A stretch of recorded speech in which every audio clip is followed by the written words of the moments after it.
Modern Warfare 2 is currently having its beta, and you bet we're bending the rules to review it. Usually, we cover free-to-play games and games found on Game Pass and the like, but the Modern Warfare 2 beta is free for everyone through to September 26th, and that's good enough for us. I open like this because this review will be a little different. Infinity Ward wants feedback, and after playing far too much of this game, I've got a lot to give. The structure of our review will be no different here, but we will be going into more depth on everything, so strap in, this is going to be a long one. We cover a new game every week, so if you have something you want us to take a look at, comment below and let us know. And if you like what you see, consider supporting us by subscribing. With that out of the way, we're going dark to let you know if Modern Warfare 2 is worth your time.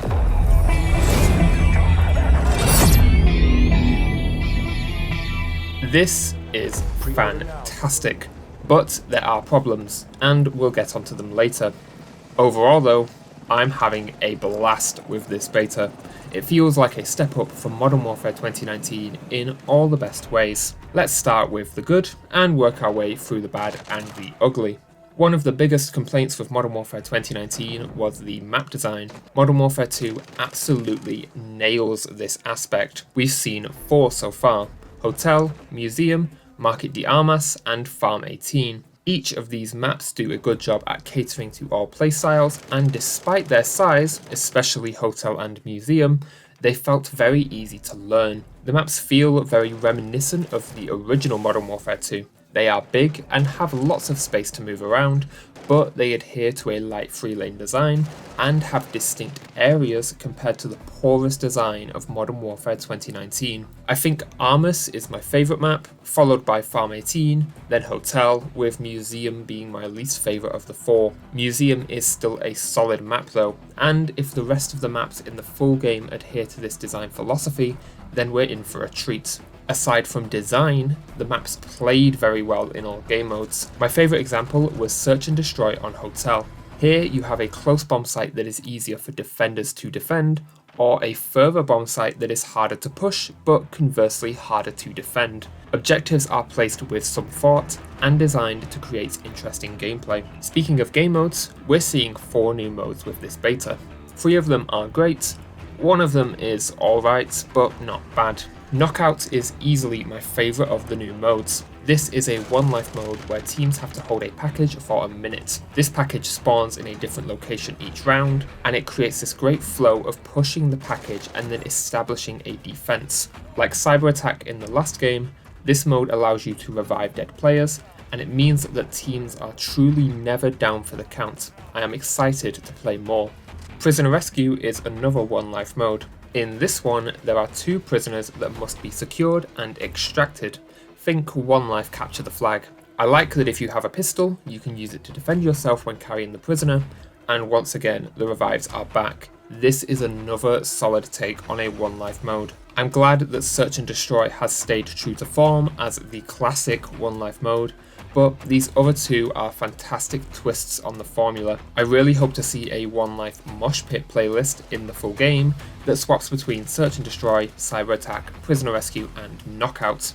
Third person mosh pit is the mode I didn't know I needed. Giving people the option to peek around corners massively increases the pace of the game, and as an added bonus, you'll finally get to see the skins that will inevitably be sold to you in the shop. I like the first person view when you aim down sights, but I would like an option for over the shoulder aiming for less jarring aiming. Ground War is interesting. Invasion is an okay mode, but it lacks focus. It's hard to find the fights. I do like the inclusion of AI, it makes the fights feel bigger, and additional forces will repel in via helicopters. This does a lot for making Ground War feel like something dynamic. Unfortunately, I feel that the lack of objectives here just makes it a big mess. Regular Ground War is the same as Modern Warfare 2019, almost conquest from Battlefield. This is as good as ever, and I like it better than Invasion. The Gunsmith is a step up from the Modern Warfare 2019 one, if a little confusing at first. Weapons are divided into families, and then you unlock all of the attachments by using all of the different receivers. This is fantastic for pushing weapon variety. If you want all of the attachments for your overpowered meta M4, then you'll have to use it as an assault rifle, submachine gun, battle rifle, marksman rifle, and light machine gun. Each different receiver in a family does a great job of feeling familiar yet distinct. The system is more complicated and could use another round of explaining how it works through the UI, but it is a step up. We're also back to 5 attachments and compromises. No more Vanguard 10 attachment superguns. The weapons themselves are once again a marvel. We only got a handful to try out with the beta, but they did a good enough job of getting me excited for the full game arsenal. Each gun sounds phenomenal and is animated wonderfully. Shooting your gun is the most important part of Call of Duty, and this is the best it's ever felt. Guns do have a solid amount of recoil and their own pros and cons. I like this. It makes each gun a learning experience and gives each one a distinct identity. I'm not the biggest fan of the made-up gun names, but it does do a good job of linking guns to their receiver families. I'm excited to see the seasonal guns. It feels like we'll be seeing some insane additions in the future. Weapon inspect animations return and all look great. These are mostly similar throughout gun class, but are a step up from the animations seen in Modern Warfare 2019. Finally, whilst we're talking about weapons, let's talk about reload cancelling. In previous games, if you reloaded at the wrong time, you could hit the Y button twice to switch back to your gun and cancel the reload. This has been removed in Modern Warfare 2 and replaced by staged reloads. If you don't finish your reload, then you will pick up where you left off when you swap back to your weapon. This is a good change because it does 2 things. First, it makes you think about your reloads. No more reloading after shooting 1 bullet, you have to put some thought into that choice. Secondly, it puts a massive emphasis on your secondary weapon. Switching to your pistol is faster than reloading, and you better make sure that that pistol is the best it can be. This makes the decision of what type of secondary to run a big one. You can take a pistol to back you up in a pinch, or a launcher to destroy kill streaks. Your primary weapon cannot do all of the work anymore. So, are you going to use your secondary to back yourself up, or support your team by taking down kill streaks? Secondaries are no longer an afterthought. Speaking of, the ability to choose between kill streaks and score streaks is wonderful. Movement feels great, it feels good to just run around, and the inclusion of both the slide and the dolphin dive is a good one. I do wish we had more control options to distinguish between the two, as sometimes I'd dolphin dive when I meant to slide and get killed as a result. Slide cancelling is gone for the most part, thank God. Footsteps were consistently audible, but they were a bit too loud.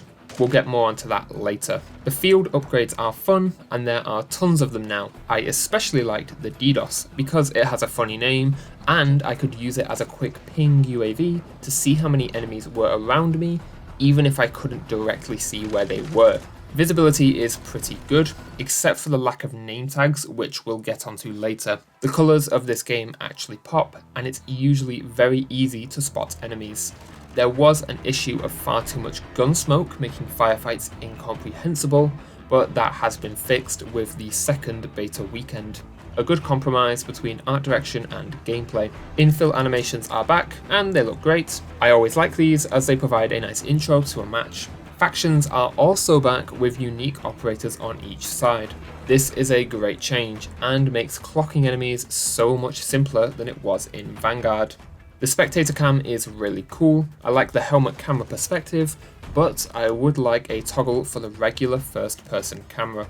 Finally, time to kill is in a really good spot. Killing people is swift, but there is usually enough time to react to getting shot. You do get the odd insta-death, and that can make time to death feel wonky, and I'm not entirely sure what causes this. I figured it was low server tick rate, but this was disproven by exclusive Ace. So, that's all the good in the gameplay. Overall, this is really great. I was having a blast with the game, and I'm more excited than ever for October 28th. However, it's not all perfect. Let's move on to the bad. These are issues that are problems, but not major ones. Let's cover the usual suspects. Dead silence is not a perk. I have a suggested fix for this in the ugly section in regards to the whole perk system. It's frustrating that Infinity Ward have taken such a major stance against Dead Silence. I can understand why, but I think we need to tone down footstep volume in order to make the lack of Dead Silence less frustrating for aggressive players. Red dots are not on the minimap. This is bad because it robs the player of information in order to influence decisions. This isn't the biggest issue personally, I got on with it in Modern Warfare 2019, but at the end of the day, I would like them back. I think sprint out times need to be a tad shorter. They're almost in a good spot, but they just need that final finesse. I'm missing the detailed Gunsmith stats from Cold War and Vanguard. These stats were great for making informed attachment decisions, and I'm praying that this is just an omission from the beta. I hate this ground war map in particular. This is the only example of a map I disliked thus far. It always felt like I was getting shot from some random window or rooftop, and it simply wasn't fun. You also get no spawn choice in Invasion. You are put right back to your spawn, and it both destroys game flow and makes spawn trapping very easy. We have spawn choices in regular ground war. Please can we have some sort of option in Invasion? Finally, Last Stand is back. This isn't a major problem as the last standee isn't given a gun to shoot you back, but I'm still not a fan of this perk's inclusion. And with that, we move on to the ugly. These are major issues that could be deal breakers if not handled correctly. Enemies don't have any identifiers. This hurts visibility and will get you killed. The example I'm going to show here was an enemy executing a teammate. At that moment, I thought the teammate was the one doing the killing, only to get shot right in the back. This also makes distinguishing between a dead body and a prone enemy nigh on impossible. Some domination maps do not have home flags. In Armas in particular, one team spawns right at the B flag whilst the other spawns directly between A and C. This is a bad change. It makes matches uneven and spawns go haywire because no one has a true home flag. In Domination, initial spawns should always be at either A flag or C flag, with the fight over B being the driving force of the match. The weird thing for me is that not every map is like this, so I'm unsure as to why this choice was made. Spawns in general were really rough. Squad spawning is back, and that means that the game is prioritizing where your teammates are as opposed to where the enemies are. I would frequently spawn with my teammate only to run around the corner straight into a group of enemies. It also makes learning the maps harder and breaks up game flow because you can spawn in almost any corner of the map. You always have to orient yourself as to where you are. It's an issue that will get better with time, but it is still a big issue, and I hope that Infinity Ward moves away from this and towards a more classic spawning system. The current UI is beyond awful. You guys nailed this in 2007. Stop trying to reinvent the wheel. The main menu is confusing and doesn't show all of the modes you can play. The Gunsmith menu is chock full of tiny symbols and overlapping elements. It makes understanding what you're changing and what you're unlocking a nightmare. Custom classes are aligned horizontally along the bottom of the screen rather than vertically.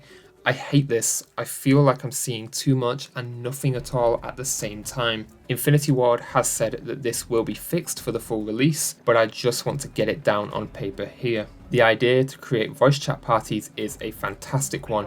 It allows you to do party chat with your squad, regardless of what systems you're all playing. Unfortunately, in its current state, it works horribly. The UI here is needlessly complicated as well. We had to set up a separate phone call to get everyone in our party talking in the party. That shouldn't have to happen. There's a setting buried in the menu that will pull you out of your party into lobby chat at the start of a match, and that's on by default. The game doesn't prioritize party chat, and we all kept getting muted at the start of each match and randomly during the match. It was incredibly frustrating. Finally, let's talk about the perk system. It's got elements of a good idea, but in its current form it is terrible. In its current form, you choose between 2 permanent perks and then 2 earnable perks. You earn these perks by playing the match and doing well. This is an interesting change up, but it has some major problems. First off is perk balance. The powerful perks are seemingly reserved for the last earnable perk, but you can't earn something like overkill in a match, so you get that by default. This means that you can run a class like Overkill, Scavenger, Quick Fix, and Ghost all in one. Sure, you don't have Quick Fix and Ghost off the rip, but at some point in the game you'll be an invisible man who heals instantly and has 2 fully kitted, potentially infinite ammo weapons running around. Overkill is in the same slot as an extra tactical grenade, for crying out loud. Overkill and Ghost was an issue we already solved in Modern Warfare 2019. Why are we separating them again? Secondly, it creates inconsistency in gameplay. At the start of the match, UAVs are insanely powerful, but by the end, they might be useless, depending on who on the enemy team is running Ghost. That enemy you successfully finished off with your teammate earlier in the match, well, this time he has Quick Fix and manages to kill you both. That enemy you caught running away from you in the start of the match, well, now he has High Alert and immediately turns around and kills you. You could kill someone at the start of a match, only for them to get back up with Last Stand when you kill them again at the end. It makes the gameplay unpredictable and frustrating. I do have a potential fix for this though, because I actually really like the idea of having 4 perks. I think it's a great change up from the tried and tested 3 perk system we've been using for a decade and a half now. Scrap the earnable perks. Keep things consistent within the course of a single match. I like the idea of having 2 tier 1 perks. These should be your weaker perks. The following that are currently in the game come to mind: Double Time, Battle Hardened, Strong Arm, Extra Tactical, Focus. Obviously, some more perks will need to be in this tier to accommodate the 2 perk choice, but you can just pull some simpler ones from previous games. Tiers 2 and 3 should be 1 perk each, with increasing power. Tier 2 should consist of the following: Scavenger, Hardline, Spotter, Cold-Blooded, Overclock, Fast Hands, EOD, Tracker. Finally, Tier 3 should be the hardest choice in the game. Think Tier 2 from the original Modern Warfare 2. You had stopping power in that tier, but you also had some other seriously powerful perks. These are your big boy perks: Overkill, Ghost, Survivor, Resupply, High Alert, Quick Fix, Dead Silence. My system gives the player the freedom to run a consistent build and choose a playstyle. Players are also consistent throughout the match. Someone won't be catching you off guard with a sudden Last Stand, and you don't have the major Overkill Ghost combo problem. It also means we can make Dead Silence a perk, because it's lumped in with other hard choices. You can have silent footsteps, but you show up on UAVs. You can hide from UAVs, but you can't carry 2 primary weapons. You get the idea. This idea isn't perfect, but it is how I would fix the frankly problematic system. That was a massive gameplay section, but I think I covered all my bases. In the end, the good far outweighs the bad, and I had a fantastic time with this gameplay. The usual COD suspects are present and the perk system is awful, but I was having a great time here and am more excited than ever for a full release. Infinity Ward clearly know what they're doing in the gameplay department for the most part. We're giving the gameplay here a 4 out of 5, but that is a high 4, almost touching a 5. We just have some big issues to work out. This is capture or kill. This game looks simply phenomenal. We touched on it in our gameplay section, but the weapons look and sound incredible. Models are intensely detailed, they have great visual oomph when fired, and are so loud that there's a minor earthquake in my living room every time I fire one. Inspection animations have taken a step up and work wonderfully with all attachment combinations, and overall, I'd be hard pressed to find a fault here.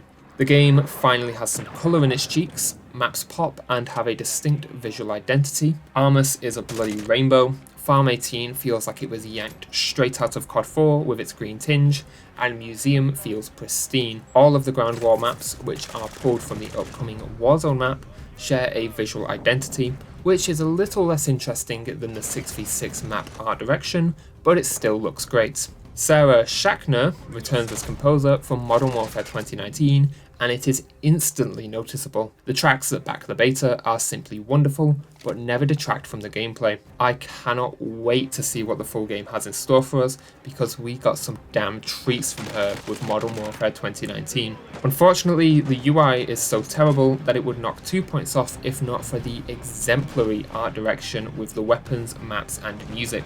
Infinity Ward has promised an overhaul on this for the full game, but as it stands, this is horrendous and should not have passed any first drafts, let alone be put into a full beta. After talking about the gameplay for ages, we can keep the art direction section nice and short and sweet. Modern Warfare 2 gets a 4 out of 5 for industry-leading art direction, dragged down by one of the worst UIs I've ever seen. Narrative is a hard nut to crack with the beta, because there isn't really any here. Operators do have their own background stories similar to Modern Warfare 2019, and the infill animations at the start of the match give a little bit of context as to what team you're on going in, despite a negligible effect on gameplay. As with most Call of Duties, you don't really need a narrative in order to have a reason to shoot someone, but it is nice to have something in the background. It feels like we've got the skeleton of what will be the multiplayer narrative currently present, and with that, we're going to keep the narrative at an average score of 3 out of 5. I can easily see this progressing to a solid multiplayer narrative once we have the full game to play with, but as it stands, I don't feel comfortable giving or really taking points for what is currently here. The Modern Warfare 2 beta is a solid content package that has some weird bugs, but ultimately it is a solid technical experience. We've been given 4 6v6 maps to play around with, and a whole host of classic and new modes, Ground War on top, with 3 of its own maps to play around with. If this is a slice of the cake, I cannot wait to see the whole thing on October 28th. We only got 2 receivers to fully explore the leveling of, the M4 and the Larkman, but there were plenty of other guns to try out. The weapon content offering I've seen here is very promising for the full game. Settings are the usual Call of Duty masterclass. Every studio has nailed these year in, year out, and Modern Warfare 2 is no different. There is a new quick settings menu where you can put your favourite custom settings all in one place.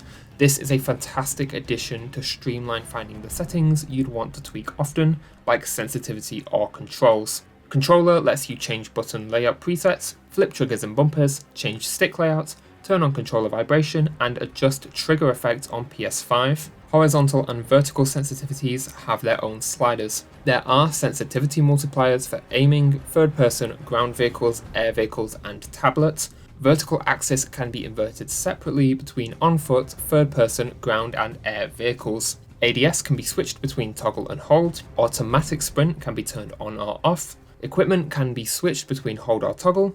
Weapon mount activation has a few presets. Armor plate input can be toggled between apply one or apply all. Keyboard and mouse have their own separate settings.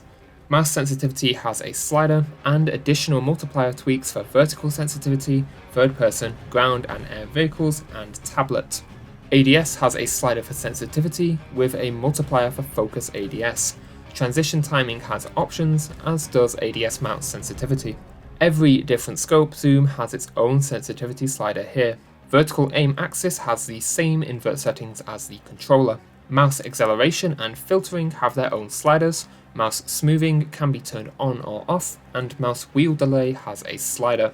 Graphics allows on-demand texture streaming to be turned on or off. I hope to see an optional install pack for this with the full game. You can set an allocated texture cache size and enable custom download limits. World and weapon motion blur can be toggled separately. Film grain has a slider. Depth of field and Fidelity FX CAS have toggles. The latter has a strength slider. There is an FOV slider, with additional options for ADS FOV and weapon FOV. Third person view has its own FOV slider, with additional options for vehicle FOV. There is a brightness slider and a safe area menu. Audio has an audio test that allows you to directly test your settings. There are audio mix presets. Master, music, dialogue, effects, and hit markers have their own audio sliders. Subtitles can be turned on or off separately between campaign, multiplayer, and co-op. Voice chat can be turned on or off, or you can choose who to mute. You can also choose voice chat device. You can test your microphone and set a recording threshold. Voice chat and microphone volume have their own sliders. You can choose to auto-connect to lobby chat when a match starts, and whether to mute yourself upon connecting. Juggernaut music can be turned on or off, and there are some hitmarker sound effects to choose from. Interface allows you to choose menu text size and gives you another option to turn on subtitles. Subtitle size can be changed alongside background opacity. You also get a quick preview of what the subtitles will look like. Text chat background opacity has its own slider. There are major language options. Color filters can be set with sliders for intensity. You can choose custom colors for yourself, team, part, enemies, and objectives. This is a wonderful quality of life option. You can choose between a square or round minimap and decide if you want the minimap to rotate. Should be of note that the square minimap gives you more coverage, so I'd go with that one. Compass, crosshairs, hit markers, and damage-based hit markers can be turned on or off. You can choose how much of a player's name you wish to see, and toggle vehicle HUD prompts. Server latency, packet loss, and system clock can be toggled. You can also toggle a larger connection meter. Tooltips can be turned on or off. Accounts and network lets you toggle crossplay and crossplay communication. You can view your Activision account, toggle notifications, and streamer mode. Blocked players can be found on a list, and you can view your network information. Text chat can be turned on or off with a profanity toggle. Gore also has a toggle. This is a frankly absurd amount of options. Before moving on to our last little bits, we should talk about the few bugs that we encountered. We had the odd lighting bug, but these were few and far between. The biggest bug I came across was whatever this was. It happened when I was being shown a kill cam, and then for the rest of the match, the kill cams were just broken. Other than that, I didn't actually have that many technical issues with the beta. It's pretty solidly put together. This is a frankly absurd amount of options backed by a solid sampling of technically sound content. The only missing link I can find is no fully rebindable controls, but even that is not enough to detract from the full 5 out of 5.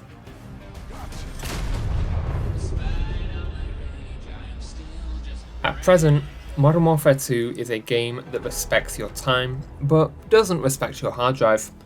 Hard drive footprint is massive for a beta at just shy of 65 gigabytes. Regular respawn matches last around 10 minutes, with round-based one-life modes usually pushing 20 minutes. It has always been easy to fit in a few games of Call of Duty whenever, and this is no different. Progression feels great currently. Weapons and character level up at a decent pace, and after every match, you'll have something new to play with. The weapon grind has been streamlined with universal attachments, and this keeps the weapon grind less intrusive, whilst offering more options for customization. No more unlocking the same red dot sight 50 times for every single gun. Once you have it here, you have it forever. For once, I actually get to be nice with Call of Duty on the commitment front. Despite eating at your hard drive, even in beta form, it is an easy game to fit in around life, and the progression this time around feels much more rewarding. Modern Warfare 2 gets a 4 out of 5 on our commitment scale. We have never seen a war zone like this! I am really impressed. Modern Warfare 2 is firing on all cylinders, and whilst there are some problems, Infinity Ward does seem to be actively listening, unless it's on a problem they consider a closed case, like red dots on minimap and dead silence as a perk. They were always the most stubborn of the bunch, for better or worse. This is, in almost every way, a step up from Modern Warfare 2019. The guns feel better, the colours are far punchier, map design is fantastic, and the new game modes are a breath of fresh air. The perk system is bad, but I can learn to live with it, and the dreadful UI will be a thing of the past come full release. October 28th cannot come fast enough.